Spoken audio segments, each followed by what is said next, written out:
प्यारो, यही इंसान अल्लाह तबारक व तआला ने इस पर इतनी नेमतें नाजिल फरमाई है। अल्लाह तबारक व तआला कुरान पाक में इरशाद फरमाता है, व इन तउद्दू नेमतल्लाहि ला तुहसूहा, ऐ ईमान वालो, ऐ लोगो, अगर तुम अल्लाह तबारक व तआला की नेमतों को शुमार करना चाहो तो कभी शुमार नहीं कर सकते, गिन नहीं सकते। अल्लाह तबारक व तआला की नेमतें इतनी हैं, अगर तुम उन्हें गिनने बैठ जाओ तो कसम खुदा की जिंदगी खत्म हो जाए, लेकिन अल्लाह तबारक व तआला की नेमतों को गिना ही नहीं जा सकता है। अल्लाह तबारक व तआला इसी के मातहत तीसरे पहले पारे में अल्लाह तबारक व तआला इरशाद फरमाता है, अल्लज़ी जाला लकुम अर्दा फिराशा, वो जात, वो अल्लाह कि जिसने मोमिनों पर, मोमिनों के लिए, तुम्हारे लिए जमीन को बिछोना बना दिया, जमीन को बिछोना बनाया, वस्समा बिनाया, बिनाआ, और आसमान को इमारत बनाया। अल्लाह तबारक व तआला ने हमारे लिए जमीन को बनाया, हमारे लिए आसमान को बनाया। आइए हजरात इसी जमीन को देखते हैं। अल्लाह तबारक व तआला ने ये जमीन हमारे लिए बनाई है। कसम खुदा की अगर ये जमीन न होती तो हम इस जमीन, तो हम कभी कहीं इमारत नहीं बना सकते थे। अगर ये जमीन न होती तो हम कहाँ रहते? अगर ये जमीन न होती तो हम अपनी इमारत कहाँ बनाते? अगर ये जमीन न होती तो ये जलसा हम कहाँ पर सजाते? अल्लाहु अकबर प्यारो, अल्लाह तबारक व तआला आगे इरशाद फरमाता है, ऐ ईमान वालो, मैंने तुम्हारे लिए आसमान बनाया और आसमान से पानी को उतारा। अल्लाहु अकबर मेरे प्यारो, अल्लाह तबारक व तआला ने फरमाया, ऐ ईमान वालो, मैंने तुम्हारे लिए आसमान के आसमान को बनाया, आसमान से पानी को उतारा, और पानी को उतारने के बाद में जमीन से फलों को पैदा फरमाया, दरख्तों को पैदा फरमाया, अल्लाहु अकबर घास को पैदा फरमाया। तुम शबो रोज उस पानी को पीते हो, शबो रोज फल खाते हो, शबो रोज अल्लाह का पैदा किया हुआ अनाज खाते हो। अल्लाहु अकबर कबीरा। पूरे कुरान में आप कहीं भी टटोला मार लो, कहीं भी घूम लो, लेकिन अल्लाह तबारक व तआला ने कहीं पर भी एहसान नहीं जतलाया, कहीं पर भी ये नहीं फरमाया, ऐ ईमान वालो, ऐ ईमान वालो, मैंने तुम्हें ये नेमत दी है और तुम पर एहसान जतलाया है। पूरे कुरान पाक में आपको कहीं भी नहीं मिलेगा मेरे प्यारो। लेकिन वो कौन सी नेमत है कि जिस पर अल्लाह तबारक व तआला एहसान जतला रहा है? तो आइए अल्लाह के कुरान से ही पूछते हैं। अल्लाह का कुरान फरमाता है, ऐ ईमान वालो, लक़द मन्नल्लाहु अलल मुमिनीना इज़ बअस फ़ीहिम रसूला, अल्लाह ने मोमिनों पर एहसान फरमाया। कब? जब आंख बनाई नहीं, कब? जब कान बनाए नहीं, कब? जब तुम्हारे पैर बनाए नहीं, कब पैदा फरमाया?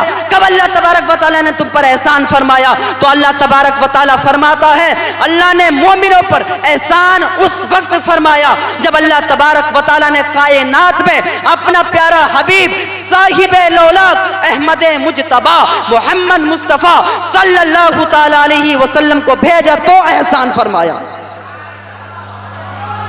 मालूम हुआ ये वो नेमत है, ये वो नेमत उज़्मा है कि जिस पर अल्लाह तबारक व तआला ने एहसान जतलाया।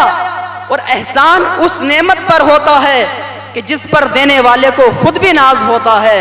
तो अल्लाह तबारक व तआला ने इतनी बड़ी नेमतें हमें अता फरमाई है।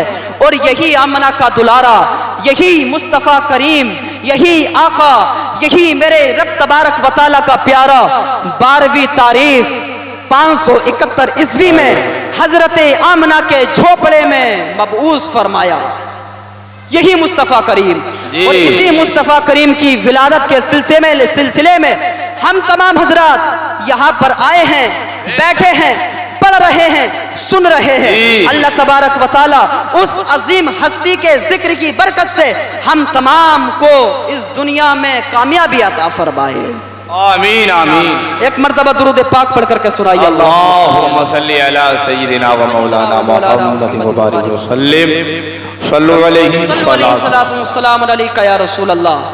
हजरात, ये तो मालूम हो गया कि अल्लाह तबारक व तआला ने एहसान फरमाया, लेकिन मेरे अल्लाह तबारक व तआला ने एहसान जतलाया क्यों?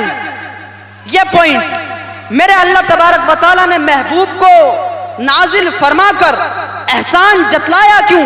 तो उसकी बहुत सारी वजूहात उलमाए किराम ने फरमाई हैं। एक बहुत अच्छी वजह यह है कि एक मर्तबा सहाबा किराम मस्जिद नबी में आराम फरमाते, मेरे हुजूर सल्लल्लाहु ताला अलैहि वसल्लम की महफिल जलवा अफरोज है। अल्लाहु अकबर कबीरा। सहाबा किराम ने अर्ज की, या रसूल अल्लाह, वो मैदान महशर, वो नफ्सी नफ्सी का आलम होगा जहां पर ना भाई बाप का, ना भाई भाई का होगा, ना बाप बेटे का होगा, ना माँ बेटी की होगी। अल्लाहु अकबर कबीरा। या रसूल अल्लाह, वो जगह जहां पर नफ्सी नफ्सी का आलम होगा, सूरज सवा नेज़े पर होगा, तो वहां पर हम अगर आपको तलाश करना चाहें, या रसूल अल्लाह, अगर आपको ढूंढना चाहें तो कहां पर आपको तलाश करेंगे? या रसूल अल्लाह, हमें फरमा दीजिए, हमें बता दीजिए। साहिब लोलाक गैबता नबी सल्लल्लाहु ताला अलैहि वसल्लम ने इरशाद फरमाया, मेरे सहाबा सुनो सुनो, अगर तुम मुझे मैदान महशर में तलाश करना चाहते हो, मैदान महशर में देखना चाहते हो, तो सुनो सुनो, एक मकाम वो होगा जहां पर मेरी उम्मत के आमाल तोले जा रहे होंगे। मेरी उम्मत के आमाल जहां पर तोले जा रहे होंगे, मैं पास खड़ा होऊंगा ताकि अगर किसी उम्मती का अमल कम हो जाए तो मैं उसे पूरा कर दूं।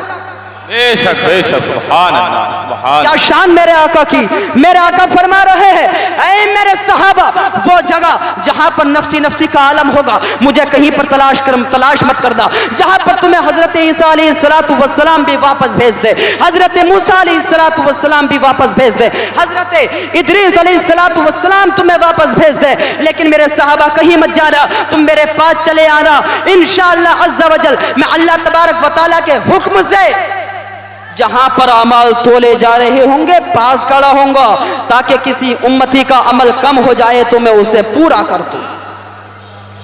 खुश हो जाओ मेरे प्यारो। आज हम उसी नबी की महफिल सजा रहे हैं कि जो हमारे लिए मैदान महशर में हमारे पास खड़ा होगा ताकि अगर हमारा अमल कम हो जाए तो हुजूर अलैहिस्सलातु वस्सलाम उसे पूरा करेंगे। सहाबा किराम ने अर्ज की, या रसूल अल्लाह, वो दूसरा मकाम कौन सा होगा जहां पर आप मिल सकोगे? अल्लाहु अकबर। क्या अब अल्लाहु अकबर प्यारे। सहाबा किराम ने अर्ज की, फिदा का उम्मी व अबी, या रसूल अल्लाह, हमारे माँ बाप आप पर कुर्बान हो जाए, वो दूसरा मकाम कौन सा होगा जहां पर आप मिल सकोगे? तो मेरे आका सरवरे आलम सल्लल्लाहु ताला अलैहि वसल्लम ने इरशाद फरमाया, सहाबा किराम पूछना चाहते हो तो सुनो, वो दूसरा मकाम हौज़े कौसर का होगा। मेरी उम्मत प्यासी होगी और मैं आबे कौसर के जाम भर भर के पिलाता हूँगा। आला हजरत इसी की तर्जमानी करते हैं। आला हजरत लिखते हैं, ठंडा ठंडा मीठा मीठा पीते हमें पिलाते वो हैं, रब है मोती ये है कासिम, रिस्क उसका है खिलाते ये है, रिस्क उसका है खिलाते ये है। सहाबा किराम ने अर्ज की, या रसूल अल्लाह सल्लल्लाहु ताला अलैहि वसल्लम